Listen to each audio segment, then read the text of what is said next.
A look at the RavPower FileHub wireless router.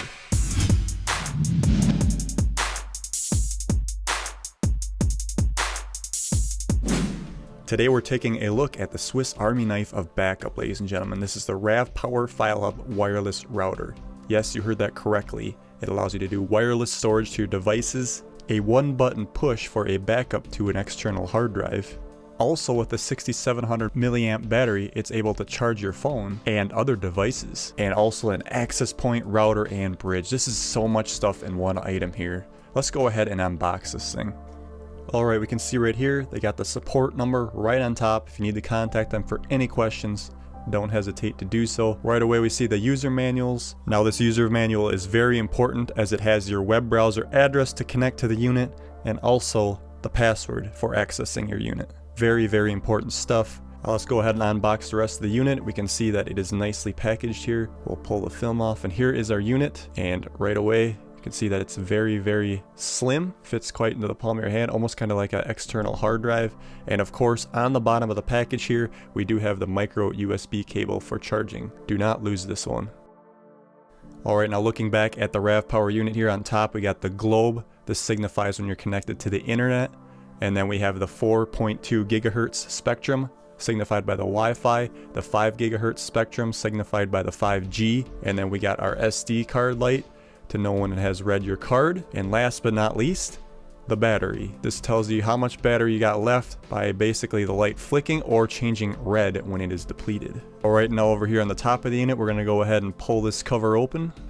And we are greeted with our I/O ports. Of course, we got the Ethernet connection on the right side, the micro USB in the middle to charge, the USB-A port on the left if you wish to connect any hard drive or thumb drive, and a small reset button in case you need to start over from scratch. Alright, on the left side of the unit, we got the 2.4 gigahertz and 5 gigahertz range switcher, very important. We got our SD card slot if you wish to do a backup or even read some videos or data off of there. And of course, our quick backup button, SD to USB. On the other side, we have the power button. You press once for a simple check of the battery, and to actually turn on the unit, we're gonna have to push and hold to get the unit to turn on, just like that. Now you can see we are greeted with the Wi-Fi icon. This signifies we're on 2.4 gigahertz.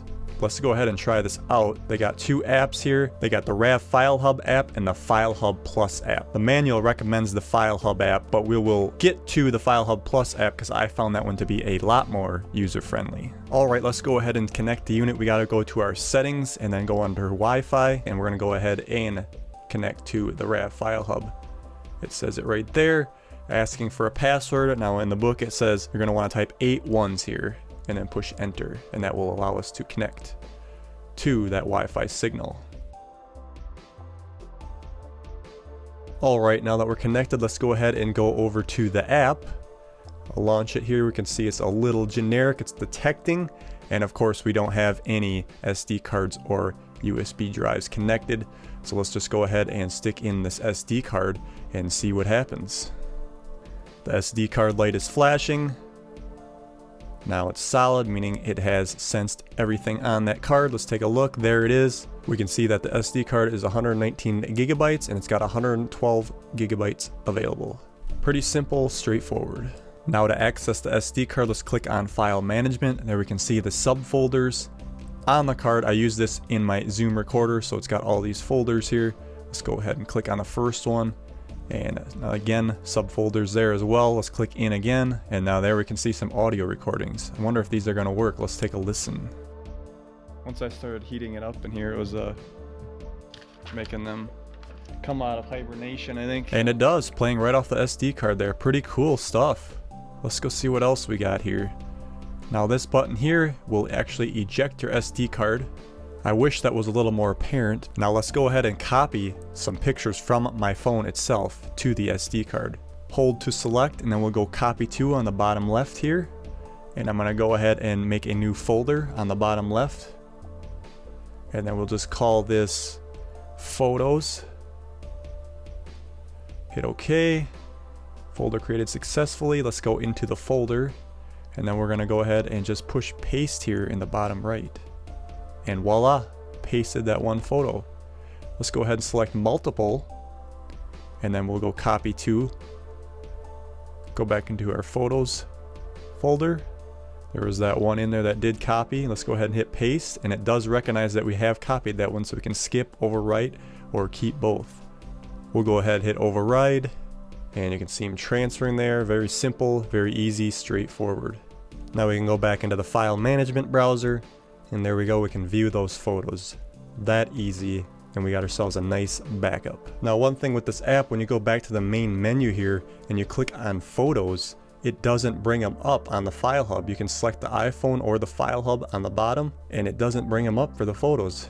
Really weird. You have to go to file management every time. But it does have a camera, so we can actually use the camera on our phone, snap a picture, and it saves that picture directly to the file hub. Great way to save some space if your phone is full.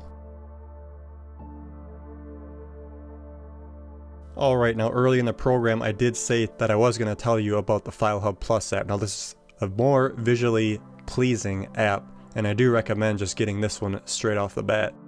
Also, make a quick note here of what formats are actually supported on this drive. We got FAT32, exFAT, and NTFS. It also supports up to 2 terabytes on an SD card. Alright, now one thing that's cool about this is you can actually use it as a media browser on your phone. So I can take this external hard drive with videos, connect it to the RavPower File Hub, click on File Folder to explore the drive. We got to make sure we're on File Hub Plus at the bottom. And there it is. You got this SD card or the USB drive. Click on that, and there we go. We got what's right on the hard drive there. Let's click on Raw Videos, and let's go to List to make it a little easier to see. And let's go to one of my drumming videos to see if it'll play. This is a .mov. And like I said, this is streaming right off the File Hub. Look at that, folks. Now this is the MOV file. Plays very nicely, and it does help if you do switch it up to the 5 gigahertz spectrum. You're going to get that slower buffer rate. Things are going to go a lot smoother. You're going to have a faster internet connection when you're in access point mode. There is a few files that do not work. This was recorded on a Sanyo as a .mp4 file. It does not play, which is weird because a lot of the other MP4 files do play. That's just something you want to be aware of as you go through this, because there is a lot of files that do play directly to the iPhone, but not so much on the web browser, which we'll get to later. Let's go ahead and do a connection test. Now this is the 5 gigahertz speed test for internet. So we're getting pretty damn good speed here, folks. Can't complain of that speed at all. Let's go ahead and do a file transfer test in the app. And this is how quickly our files will transfer to the RavPower, and we can see it does go quite a bit. We're up past 10 megabytes. I don't think it's going to show any higher than that, but we are up there. Now let's go back to 2.4 gigahertz spectrum and see the difference. This is the file speed test. See, we're only getting about 3.3, 3.2 for transfer speeds. Now you'll see over here on the internet test too, that does suffer too in the 2.4 gigahertz range.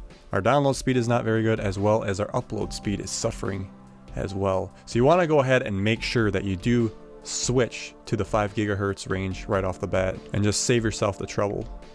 Now in order to connect to the RavPower File Hub from my Mac, we need to go ahead and make sure we're on that Wi-Fi network here. Now in the book it says to type in 10.10.10.254, but I had no luck with this and I was wondering what was going on. I simply went over to the iPhone app, looked into the LAN settings, and the IP address was right there. We got to switch the first 10 to 11 and enter. And look at that, we are in. Now by default there is no password, so we're just going to go ahead and hit the login button.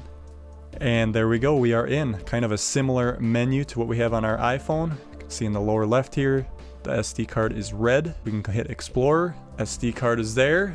Click on SD card, and we can see right there, we got our folders. Click into video, and this is right on the SD card. And look at that, it plays right in the web browser. Pretty amazing.